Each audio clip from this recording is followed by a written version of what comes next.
Olá, seja bem-vindo aqui à nossa aula de Educação Física. E nesta aula nós vamos fazer uma correção da avaliação, tá certo? Então, você está aqui com a gente e às vezes você está aí preocupado com a sua nota, fica frio, relaxa, tá? Eu estou aqui para ajudar você, tá certo? Não fica aí com problema não, com problema na cabeça não. A sua nota está aqui, daqui a pouco ela chega aí para você. A gente vai mandar a nota, tá lá no grupo para vocês, tá certo? E também quem ficar em recuperação, a gente vai postar o link e vocês vão fazer essa recuperação. Não fica aí tristinho não, tá? Se alguém tirar uma nota baixa, também não fica tristinho não, porque também tem a possibilidade de recuperar, tá certo? O mais importante de tudo é você aprender. E eu estou aqui para ajudar você. Não esquece nunca disso, tá certo? Então vamos lá, para a nossa correção da nossa avaliação de hoje. Essa avaliação aqui é do 7º ano, tá? Então essa avaliação aqui do 7º ano, a gente só tem um 7º ano. Eu estou pedindo para a galera aí fazer as tarefas, tá? Tem gente, muita pouquinha gente fazendo as tarefas, assistindo as aulas. Eu soube que os 7º anos estão aí, assistindo pouca aula da gente, tá? Então é muito importante que você assista às aulas, participe efetivamente das nossas aulas, tá certo? Ok? Então vamos lá para a nossa avaliação, discutir a nossa avaliação, tá certo? Então, primeira questão aí da avaliação, mas tem um textozinho, né? Uma invenção do homem, um ato em que a sua intencionalidade, a intenção, né? E a sua curiosidade resultam num processo criativo para modificar imaginariamente a realidade e o presente. Então, baseado nessa frase aí, nesse pedacinho de texto lá do Coletivo de Autores, que é um livro muito importante da educação física, tá? Tem uma pergunta aí baseada nesse trechinho. Vamos lá. Segundo, em negrito está aqui, ó, segundo o conceito trabalhado acima, o que é o jogo? Então, o que é o jogo? De acordo com o que está lá em cima, a frase, o que é o jogo? Percebe? Vem comigo. É apenas um esporte de elite. Então, o jogo é apenas um esporte de elite. Está dizendo isso lá em cima. Apenas uma brincadeira. Está lá dizendo lá em cima que o jogo é apenas uma brincadeira. Um tipo de diversão. Está lá nesse texto aqui, está dizendo que o jogo é apenas uma diversão. B. Busca modificar a imaginação e a realidade e o presente. O texto lá em cima está dizendo o quê? Qual foi a sua resposta? Lembre-se, não é o que é o jogo em si, mas é o que é o jogo segundo o texto. Você tem que usar o texto, a compreensão do texto que está lá em cima, tá certo? Então a resposta é letra D. Busca modificar. Então o texto lá em cima está falando que o jogo, a gente busca através do jogo modificar a realidade. O jogo tem essa possibilidade do imaginário, de pensar, de modificar a realidade presente. Então, resposta D.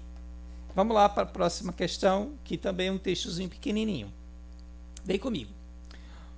Encontramos o jogo na cultura como um elemento dado existente antes da própria cultura, acompanhando-a e marcando-a desde as mais diferentes origens até a fase de civilização em que agora nos encontramos.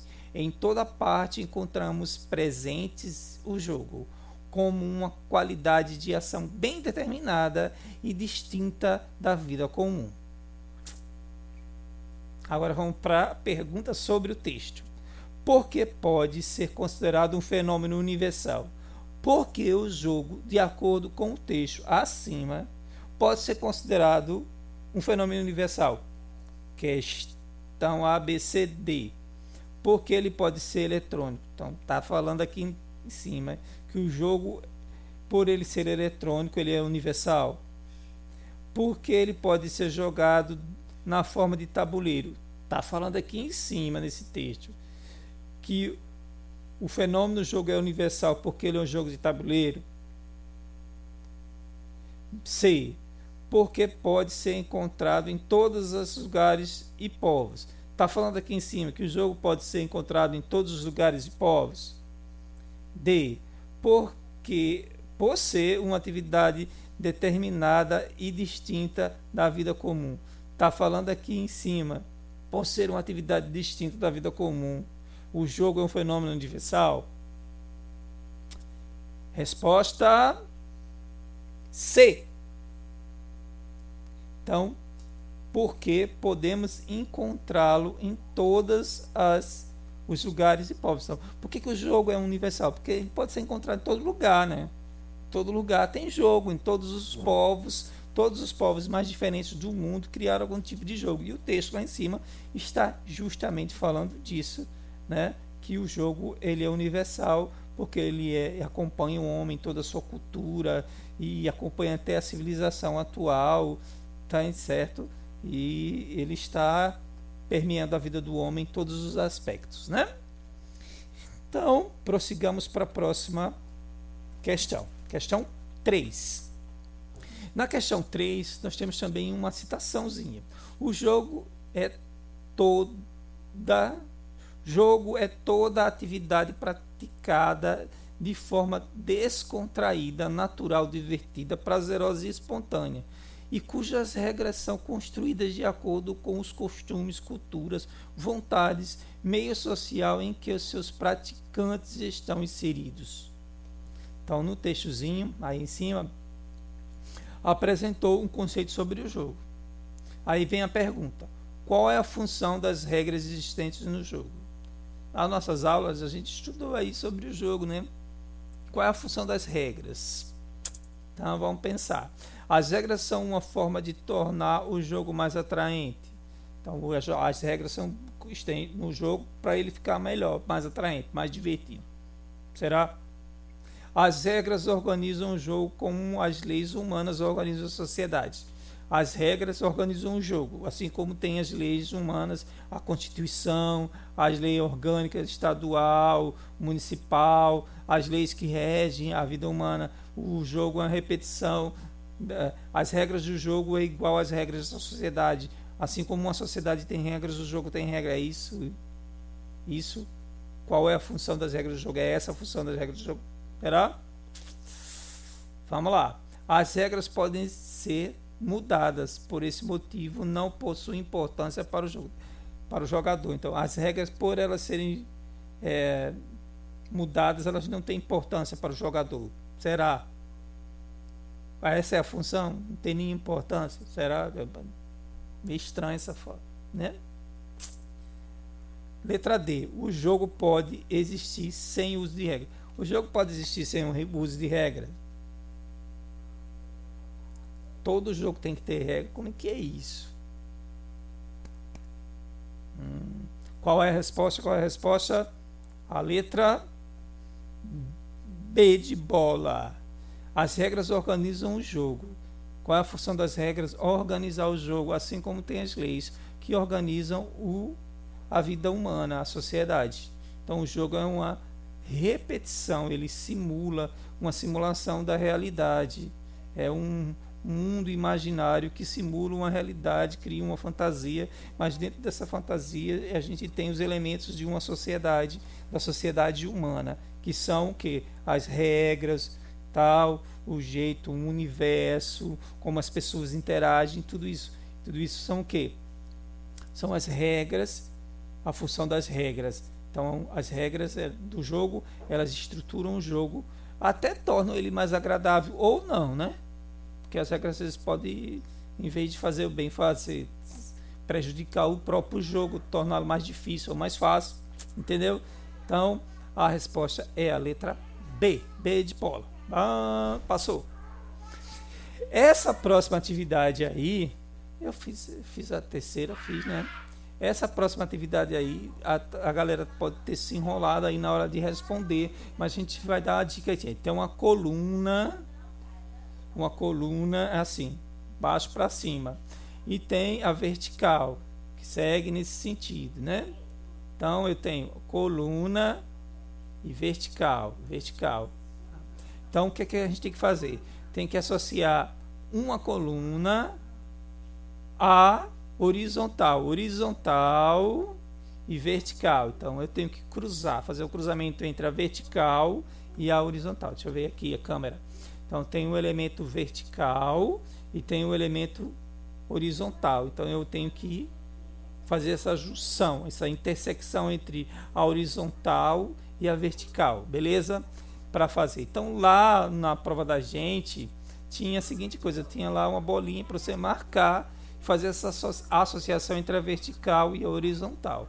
Então talvez alguns tenham errado por causa disso, mas a gente vai ter essas atividades aí de intersecção entre a horizontal e a vertical. Então preste bem atenção, a gente vai responder com um xizinho a resposta. Então, para a gente saber, a gente vai seguindo aí, segue um exemplo do professor. A pergunta é a seguinte: relacione tipo de jogador predominante ao seu período histórico. Então a gente tem o tipo de jogador predominante na sociedade e o período histórico desta sociedade. Então, vamos lá. A primeira sociedade aí que a gente vem logo descobrindo é a Idade Média. Então, na Idade Média, quem era o principal jogador? Era o guerreiro, é o soldado grego, era o caçador, é o atleta de elite ou o cavaleiro. Na Idade Média, o principal jogador era o quê? Era o quê? X lá no quê? No cavaleiro. Então, na Idade Média, o principal jogador era o cavaleiro. Tá certo? Vamos lá. Sociedade nômade. Os nômades. Então, nós tínhamos lá a sociedade nômade. Quem era o principal jogador da sociedade nômade? Quem era que fazia o jogo? O principal jogador da sociedade nômade. Quem era? O meu filho aqui me atacando. Mas vamos continuar a nossa aula.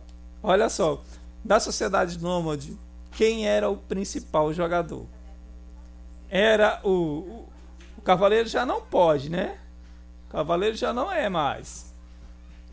Então só pode ser o guerreiro, o soldado, o caçador ou atleta de elite. O que vocês acham? Na sociedade nômade, o principal jogador que existia era o quê? Era o caçador. Xizinho lá, vou botar 2 xizinho, tá? 2 xizinho. Então era o caçador, tá?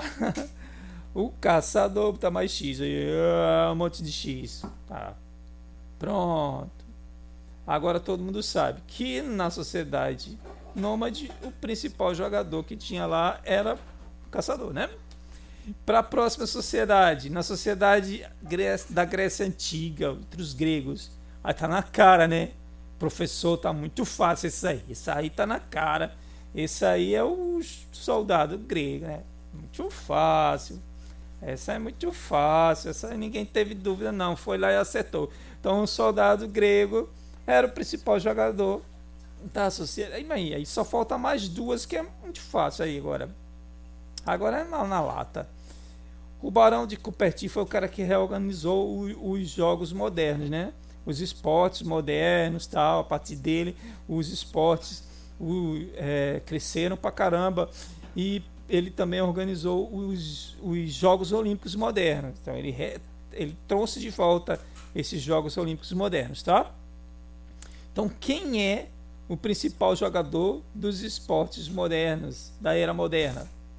Aí nós só temos dois, né? Que é o guerreiro, não, né? É claro que é o atleta de elite, né? Então o principal jogador é o atleta de elite. Muito bem. Xizinho pro atleta de elite. Foi o atleta de... Não, eu errei aqui, botei que era o caçador. Nossa, desculpa aí. Não é o caçador, não. É o abaixo, né? O atleta de elite. O atleta de elite. E a última, então, já sabe que na sociedade sedentária, o principal jogador aí era o guerreiro, que ele tentava trabalhar aí para se fortalecer, para proteger as riquezas da sociedade que estava emergindo aí, estava emergindo, que era a sociedade sedentária. Essa aula termina por aqui. Na próxima aula aí a gente conversa mais, a gente vai trazer aí mais um tema de discussão, tá certo? A gente está terminando essa etapa, beleza, pessoal? Então, um forte abraço, tudo de bom para você, até mais.